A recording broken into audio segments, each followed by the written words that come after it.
And now, Tiki Man Radio is proud to present the JBL Legends Travel Moment with Joe Leo. Take it away, Joe. Good morning, everybody. It's Joe Leo with the JBL Travel Group with this week's Travel Minute. And, this week we got to talk about something that's was on everybody's mind all week, and that's hurricane travel. In light of the recent Hurricane Debbie, this topic has caused some chaos this week, to say the least. Let me just start off by saying hurricane season runs from June through November. Most people don't realize that. And, they call our office and they say, "Oh, tell me, I want to travel. I don't want to travel during hurricane season, but I'd like to go when the kids get out of school, late June, early July, or into the beginning of August." So they are in the midst of hurricane season. I tell them that, it's hurricane season and, that's when everybody wants to travel. So if you want to avoid hurricane season, you really need to travel anywhere between December and May. Very simple. I do, however, want to say that 11 years that we're in business, a majority of the travelers travel during hurricane season. It's one of the busiest times of the year. And in 11 years that we've been in business, we've only had 2 people actually had their trips affected by a hurricane. So what happens during hurricane season?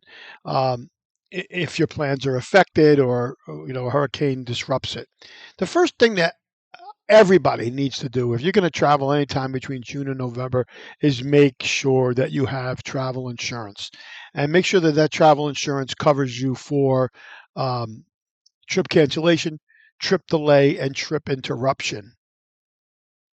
Then I explained to them a little bit about what the airlines, the resorts, and the cruise lines do should there be a hurricane. So let's just talk a little bit about that. Airlines will often cancel flights. Not unheard of. They do that when it's not hurricane season, but during hurricane season, they'll often cancel flights. Plus, the airlines will usually give you some kind of a travel voucher or a waiver so that you can readjust your schedule. So let's say the hurricane hits, on a Monday and you're supposed to leave that day. They would allow you to readjust your plans to leave on Tuesday or Wednesday and go to the destination, as long as that destination is safe. But their number one thing is actually keeping the passengers safe as well as their crew. They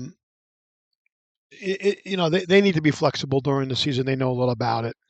So the next thing is hotels and resorts. So most hotels and resorts, almost all of them, have a very flexible cancellation policy during hurricane season.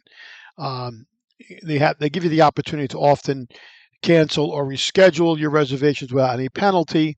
They also have evacuation plans in place and ready to go. So if there's a hurricane prone coming and they know it's coming, they will coordinate with local authorities and evacuate people to a safe place to ride the hurricane out and then go back to the resort when the hurricane's over, as long as there's minimal damage.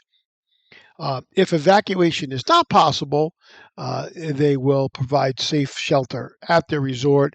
They make sure they're stocked up on essential supplies like food and water and medical kits and stuff like that. So everything is taken care of during the storm. Now, cruise ships, on the other hand, will closely monitor the weather and the hurricane forecast. They have advanced meteorological tools and satellite data they use in coordination with some other outside agencies. And most of the time, what they'll do is make an itinerary change in order to avoid a destination that's being affected by the hurricane. So what that means is if there's a hurricane going towards one of the ports that we're going to stop at, the ship will dock at an alternate port that's accessible and safe. Like I said, we've had 2 incidents. I had a couple on their honeymoon. And a hurricane came through Mexico.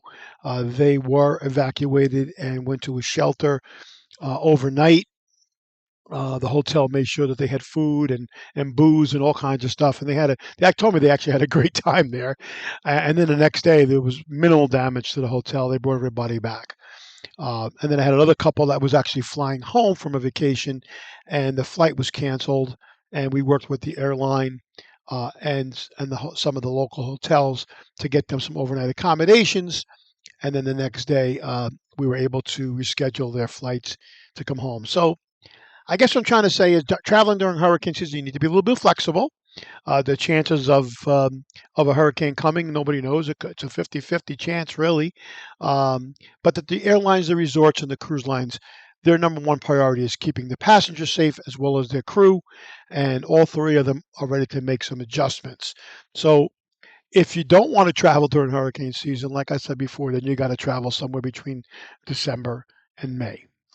So that's this week's topic. It's been a little crazy around here, but hope you enjoy the rest of your weekend. This is Joe Leo with the JBL Travel Group with this week's Travel Minute. Take care. Thanks, Joe. Always travel with someone you trust. JBL Legends Travel and Joe Leo. Reach out to him at 732-831-5200, the official travel company of Tiki Man Radio.